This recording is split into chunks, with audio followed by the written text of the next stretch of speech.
దేవుళ్ళు కూడా పేరుకు ముందు వాళ్ళ భార్య పేరు పెట్టుకున్నారు కదా. సీతారాముడు అంటాం, రాధాకృష్ణ అంటాం, లక్ష్మీనారాయణ అంటాం, పార్వతీ పరమేశ్వరులు అంటాం.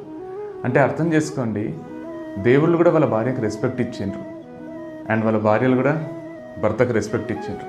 అంటే ఇక్కడ ప్రేమ కంటే కూడా ఇంపార్టెంట్ ఏంటంటే రెస్పెక్ట్. ఆ రెస్పెక్ట్ ఉన్నప్పుడు ఆటోమేటిక్గా ప్రేమ వచ్చేస్తుంది. భర్త భార్యకు కానీ, భార్య భర్తకు కానీ రెస్పెక్ట్తో మాట్లాడితే, రెస్పెక్ట్ మనసులో ఉంటే ఆటోమేటిక్గా ఒకలాంటి ప్రేమ వస్తుంది. ఆ ప్రేమ లైఫ్ లాంగ్ ఉండిపోతుంది.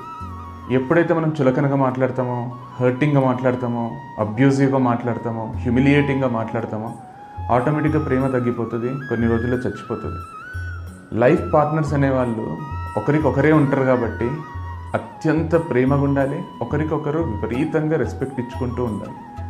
అప్పుడే లైఫ్ లాంగ్ రిలేషన్షిప్ సస్టైన్ అవుతుంది అండ్ హ్యాపీగా ప్లెజెంట్గా ఉంటాం.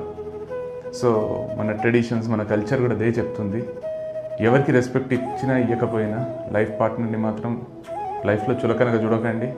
అత్యంత రెస్పెక్ట్ ఇస్తూ చాలా హెల్దీగా లైఫ్ లీడ్ చేయండి. అంతకంటే అద్భుతం ఏముండదు.